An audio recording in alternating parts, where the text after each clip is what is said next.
Well, you gotta at least give her a little bit of credit. She is certainly persistent. Most of you probably instantly know exactly who I'm referring to. Of course, we're once again talking about Nikki Haley, who just refuses to stop. I don't know what it is, maybe it's some sort of humiliation ritual for her masters, but she will pretty much keep going to the bitter end. She's the perfect puppet. And if you want something done, I mean, simply give a little and Nikki Haley will give you her all. You know, I called it a humiliation ritual, and I called it that purposely. Nimrata Haley keeps telling us how it's not over. It isn't over, she's still in this thing. She will be the 47th president of the United States. But this entire process, and let's call it a tour, has been a tour of humiliation. Utter humiliation. I don't know how she takes it. I am way too prideful, I have way too much dignity to ever put myself through even a semblance of what Nikki Haley is enduring. Although I have to admit it's hard to feel bad because it's all self-inflicted, but either way, the humiliation tour continues, this time on Fox News. As Nikki Haley suffers another defeat, she still refuses to accept reality, refuses to drop out of the race, and she's getting absolutely clowned for it. We got some stuff to get into, so let's roll the tape. Alright folks, so Nikki Haley loses another state and loses real bad. And well, it seems as though everyone's getting the memo except for Nikki Haley. Here she is on Fox News once again, getting a massive reality check from a guy we love, Mr. Charles Payne. It is sort of ironic though, Ambassador, that you are trailing President Trump by a gazillion miles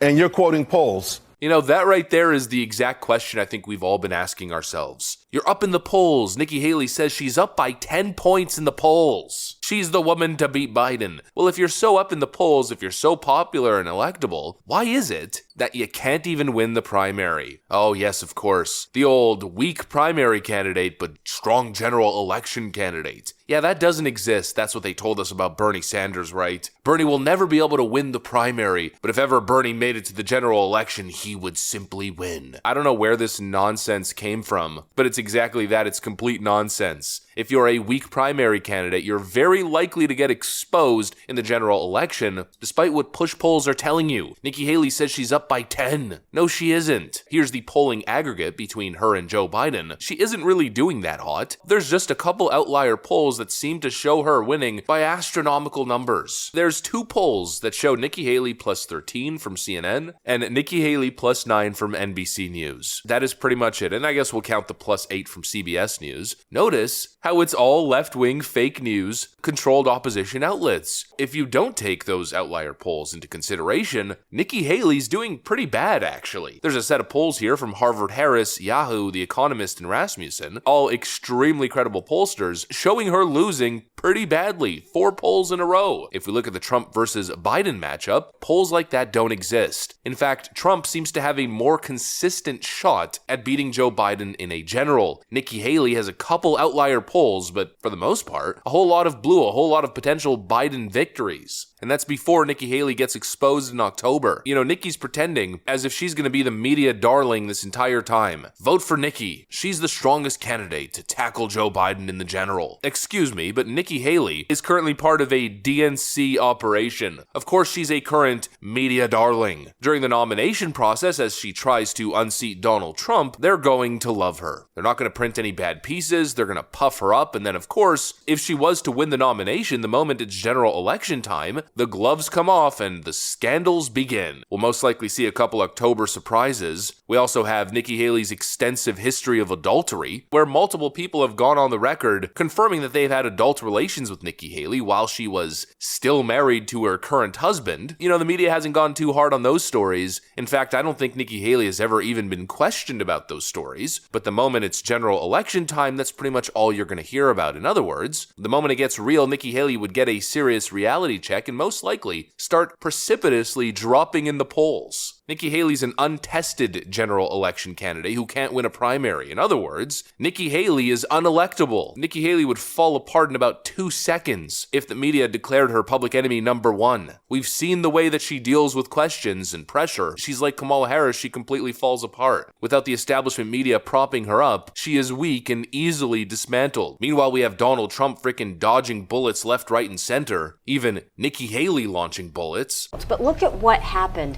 this week. Here you have Republicans lost a major vote on the border. Republicans lost a major vote on Israel. Donald Trump was found that he will not have immunity in all of these court cases coming up. The RNC chair is fired. All of this chaos is happening around us, and Donald Trump's fingerprints are on every bit of it.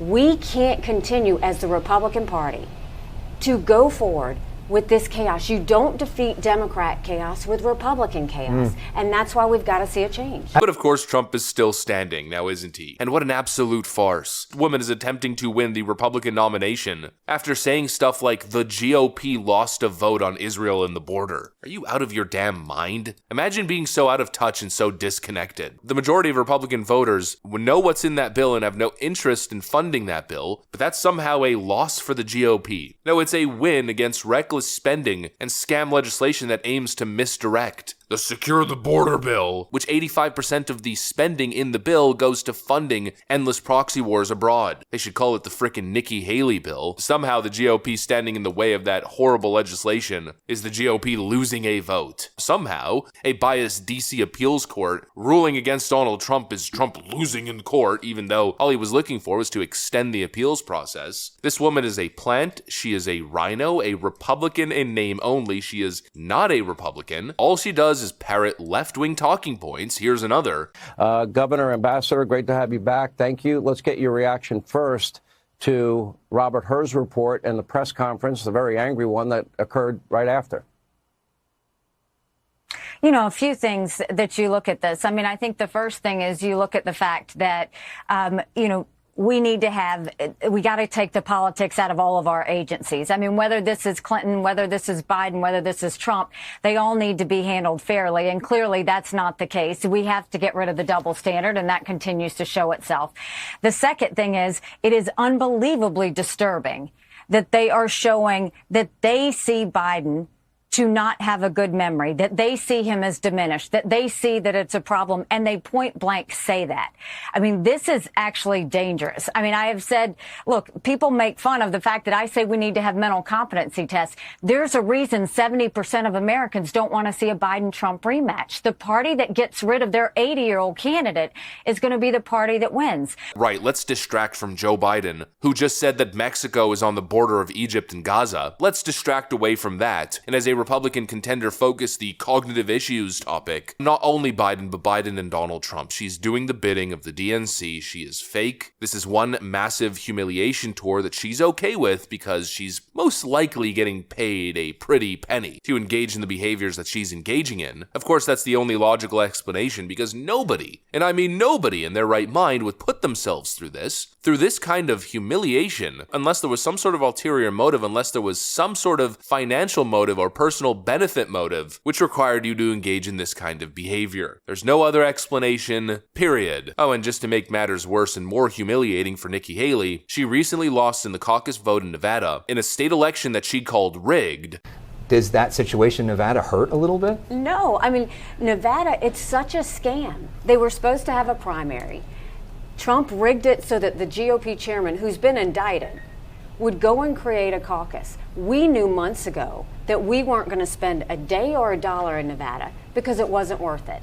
And so we didn't even count Nevada. That wasn't anything we were looking at. We knew that was rigged from the start. Sure. Our focus is on South Carolina, Michigan, Super Tuesday. She lost even though Trump's name wasn't on the ballot. Let me repeat that. Donald Trump wasn't even on the ballot, and Nikki Haley still lost. This was the final result. Nikki Haley lost to literally none of the above, and this is the person who's telling us that she beats Joe Biden by 10 points. She's the supposed electable candidate. Give me a frickin' break. Nimrata, please, please listen to this sage advice. Stop it.